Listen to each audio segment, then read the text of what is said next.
This is another exclusive.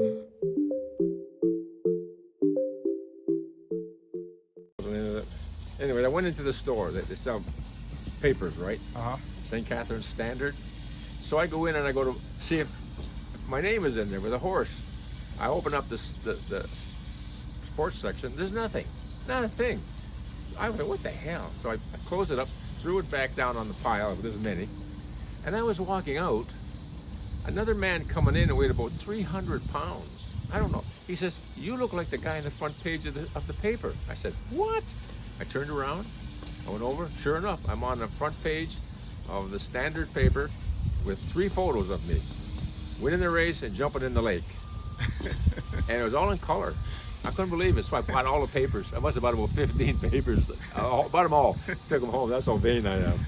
But anyways, and then I went home and was on all the newscasts, ABC, NBC, all of the major medias, you know. So, you're the guy who started it, and so I had to jump in. I promised everybody that I would jump in the lake if the horse won, but it was stupid because it was 11-1. I don't think he'd ever win, right?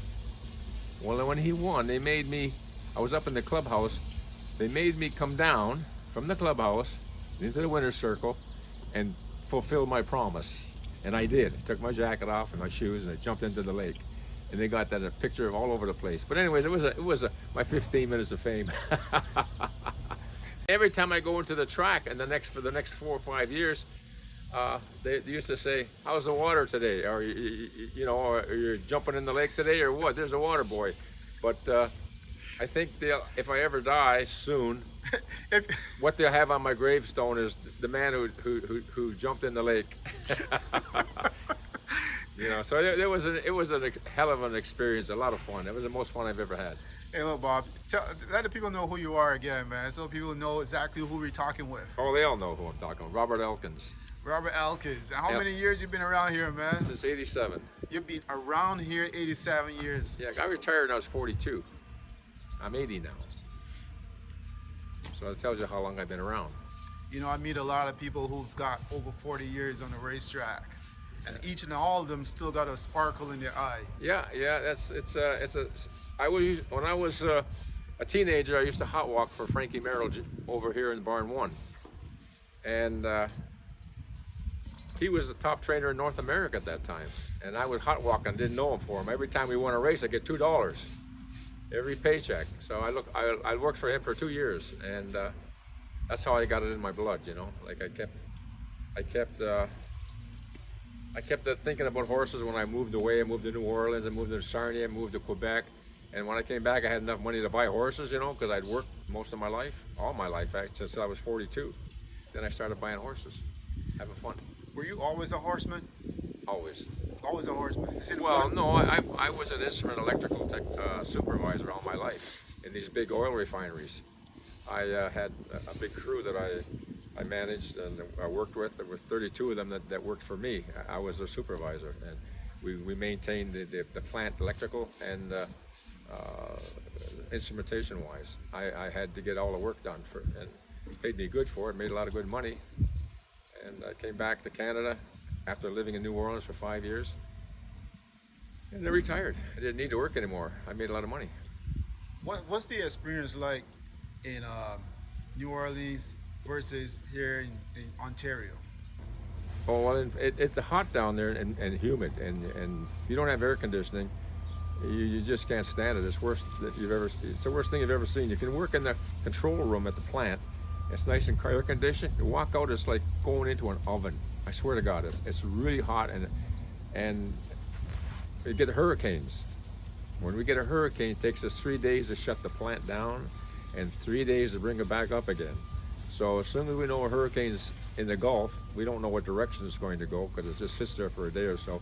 When it heads towards New Orleans, we all pack up, close the plant down, and you get out of there because it does a lot of damage. And it takes 3 days to start it back up again. So, what's the best horse you've been involved with? Well, I had a horse called Rashinsky. I paid $7,000 for him, and Josh Robillard made me buy him down in Arkansas, Oaklawn. And then I ran him for maiden special weight. He won at Mountaineer maiden special weight that day. And then 2 weeks later, we run him at Woodbine. They won a $50,500 now winners of 2.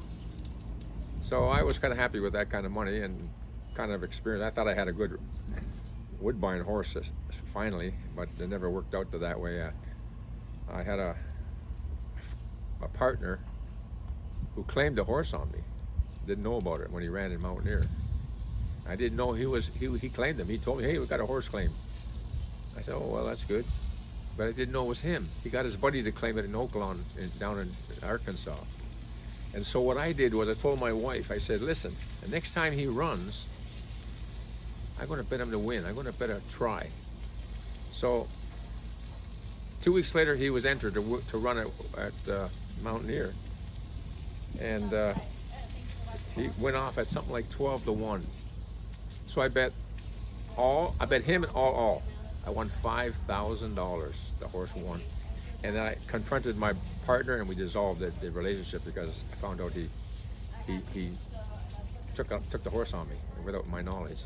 You know, like if you're a partner and they claim your horse, you don't know about it. I think that's stealing. So I got rid of him. Is that one of the tough things about horse racing? Is like sometimes you just don't know who to trust.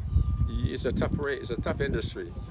Most people in the backstretch are honest, but there's some that aren't really all that honest, you know. But it goes with the flow, you know. You just do what you can, and hopefully the stewards can check everything, and the vets when they take samples and that of the urine tests and all that, and blood tests. They're pretty good. They keep us in check, you know. So people think there's a lot of hanky panky, but there's not really. The blood test when you win a race, first 2 finishers or whatever the stewards decide, the blood gives you an indication of what chemicals they're using if they're winning constantly, you know. So they're pretty honest. They do a pretty good job, and I'm happy with them anyways.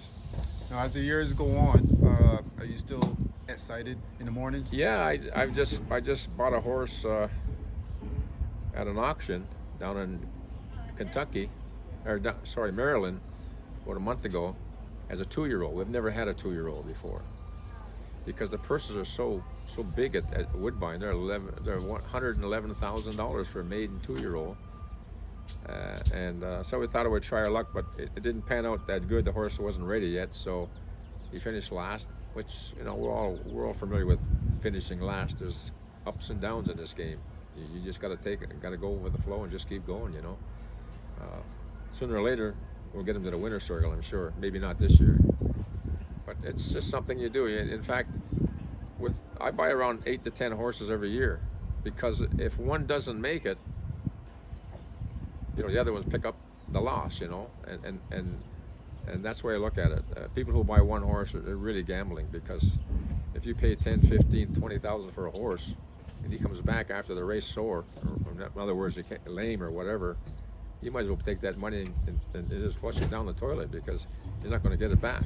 You know, the only part you're going to get back is if he gets better, and then you can sell him or race him. But that's doubtful, you know. You know, I speak with a lot of people, and is it more of a love for the racing and for the horses as the seasons get started and the end, or is it a business?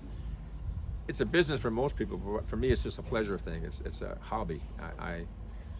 Like I say, in my lifetime, I was fortunate enough to invest my money and retire early. You know, that's what you have to think about the future when you're young. If you don't think about the future, because what you do when you're young, if you can afford what you're doing, you want to do what you can do when you're young, you better be able to do that when you retire. You don't want to retire with nothing. And I always had that in my mind, you know, about retiring. I always had that. But of course, I can't retire without the Lord, you know. He's been my mentor all the time, you know. I keep him first mostly in everything I try to do. Doesn't always work that way, but, you know, sometimes I'm supposed to go to church on Sunday, but I can't. The races in Woodbine, what do? You take the church or you take the horse racing. I don't know what the Lord's going to think about that, but it doesn't say in the Bible you have to go to church, you know. So if you were talking to a young person getting into this game for the first time, what kind of advice would you give them? Well, he'd have to have a fairly decent income, because these people, the horses aren't cheap today, yeah, especially at Woodbine, especially at Fort Erie. They're half the price they are at Woodbine. Woodbine's double of what we pay down here for they pay for a horse. You can average between $50 to $70 a day down here for a horse, and Woodbine's $100 a day. So you better have your pockets pretty deep, and you better have some money. But for the first time owner, I would say talk to your trainer, get familiar with what's going on, and don't buy one horse, buy two. Because if one doesn't make it, you're not sure they're going to make it. And that's why I won't go any more than 10, 15,000 for a horse, because if they break down, I'd rather a $4,000 horse break down than a 15,000. I don't want them to break down, but you got to keep that in mind all the time, you know. So I would say talk to your trainer if you really like horses, and you really, it's not, I don't bet. I mean, I bet a $2 bet once in a while. That's it. But in the run of a year, I probably make $50 total bet for the whole year. That's just a fun bet, you know. But you can't make money betting. If you do, you got to be the first person I know that has ever done that. But you get lucky. Like I made a $5,000 bet. I told you I made $5,000, but I never put it back into the mutuals. I'm way ahead of this game now with betting, but that's not what you want to do when you get in this game. Stay away from betting. A lot of people, even trainers, will bet their horses all the time, and next thing you know, two or 3 years from now, they're not training anymore because they don't have the money. It's a tough game. You gotta, if you're an owner, you gotta have good relations with your trainer. You gotta listen to him, and you let him call all the shots. If you don't do it, don't go in there with an idea. You're gonna tell him how to run your horse or where to run him, because some trainers, with the condition book, they'll staple it together so you can't open it and give it to you. I heard that years ago. But no, I love it because I'm 80 and I get out of the house, move around. Instead of sitting watching TV all day, I get it to watch the horses train. I go over the front side, have a coffee with my binoculars, watch them train, talk to the trainer, just watch them, and it gets us out. It gets us moving. It's like people walking down the road or hiking for an hour or so. I get my exercise coming here all the time. And that's one of the reasons I like coming here, is because of my exercise.